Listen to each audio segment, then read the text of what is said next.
This VAWatchdog.org news video is brought to you by Bergman & Moore, LLC. Former VA attorneys now fighting VA for you. Call Bergman & Moore at 877-838-2889 or on the web at vetlawyers.com. Secretary Duckworth, welcome to Fox News Sunday. Thanks for having me on, Chris. I want to ask you about the worksheet, page 21 in the VA booklet. You're a hero who, despite severe injuries, lives a full life, but you have to get around some of the time in a wheelchair yourself. Do you have any problem with the VA asking elderly veterans whether life is worth living if they have a disability, if they live in a nursing home, if they're unable to shake the blows? Well, I have to say, Chris, that this is a really important discussion because when I was in Iraq and I was injured, thank goodness I had an advance directive, that I had both a living will and a medical power of attorney that my husband was able to use to really execute my wishes. And I don't think that anybody values life more than somebody such as myself or those of us who work at VA, who've been in combat, who knows what it's like to be given a second choice.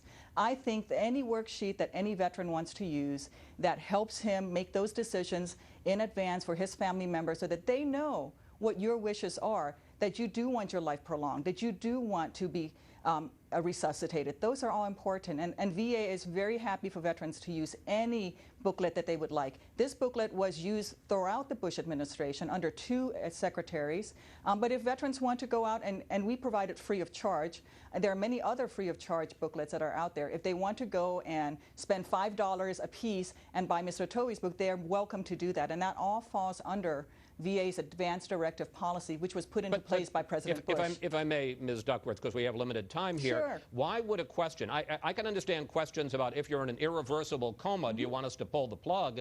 But why, as I asked Mr. Towey, why would you even have a question in an end-of-life plan, a counseling book about if you're in a wheelchair, if you're living in a nursing home, does that make life worth living? Well, I know that before I was injured, I certainly let my husband know that, you know, being in a wheelchair was something that I feared and I was afraid for, but that I also wanted my life prolonged. This is a tool. This is a simple tool that was put into place, as I said, under Secretary Nicholson. It was something that was used throughout. And let me make a correction.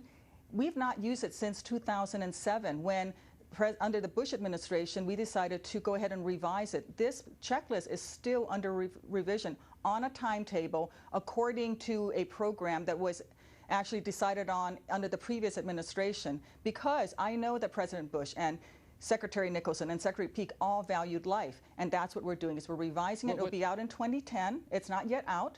So Mr. Towey was not correct. Secretary Duckworth, that's just not true.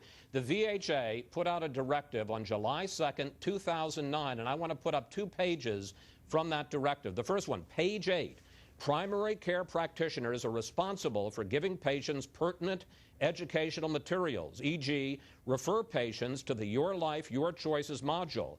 And on page 9 it says, if they request more information, patients may be directed to the exercises in Your Life, Your Choices. So as of July 2nd, 2009, last month, more than a month ago, VA health practitioners were told to refer all veterans, not just end-of-life veterans, but all 24 million veterans, to this document, Your Life, Your Choices. Let me make a correction there, Chris. What our practitioners were told is to refer patients to any type of a tool. They can use Mr. Towey's if they want to spend the $5 a piece. VA simply was not willing to buy his booklet at $5 per veteran at the time. This was a decision that was made by the previous administration. It doesn't say give them access to anything. I mean, in the specific VA booklet, it's only about 15 pages long, it specifically refers to this booklet twice. The only directive that is out there is actually left over from, I believe it was beginning of 2007, it's our advanced planning directive put into place, and it is actually very clear in saying that we need to provide veterans with information that they can make on how they want their care. You know, this ultimately is about the care and health care for veterans. And we're actually expanding benefits for veterans. We're actually trying to get more Priority 8 veterans to sign up for VA benefits. We estimate it will be another 500,000 veterans coming in for benefits. We are expanding VA benefits to veterans. It is in our best interest to make sure that every veteran out there receives the care and access to the treatments and everything that he needs, because after all, these are the men and women who fought for us and they deserve nothing less than the best care. Secretary, well, we certainly agree on that. Secretary Duckworth, when you look at the workbook now on your website, as you point out, there's a disclaimer there. We're going to put the disclaimer that is now on the website if you go to the Your Life, Your Choices link. And it says, the document is currently undergoing revision for release in VA. The revised version will be available soon. But when the VA first reinstated the document a month ago, 6 weeks ago, it sent veterans directly there, as you can see in the screen grab. I guess the question I have is, why, Secretary Duckworth, did the disclaimer about the book only appear this week after Mr. Tuohy's article appeared in the Wall Street Journal? Actually, that disclaimer has been there since 2007 when we pooled. Well, it wasn't there before August 20th. Between July 20th, July 2nd, and August 20th, the disclaimer was not on the website because we checked. Chris, the disclaimer has been at the beginning of the Your Life, Your Choice booklet since 2007, when the Bush administration decided to pull it off and revise it on an established time to schedule. The record doesn't show that. But you can go on the website. Now, we have many things on our website. They're up there because they receive federal dollars. They're public research grants. We have to keep them on our website. But I will tell you that this booklet has not been in use. It was pulled off the shelves in 2007. We very clearly told all of our medical practitioners not to use it because it was under revision. And this is ultimately, again, let's bring this back to a talk. Ms. Duckworth, I don't want to argue with you, but the facts are that it wasn't in use from 2007 until July 2nd of 2009, when in the VHA handbook you specifically reinstated it and specifically told healthcare practitioners to refer veterans to it. Chris, it has not been reinstated. Let me make it clear. The only advance directive that we have is dated February of 2007, and it actually encourages veterans to use any type of tool or checklist that they would like to. There are many, many good ones out there. This Your Life, Your Choice is widely used out there, not just within VA.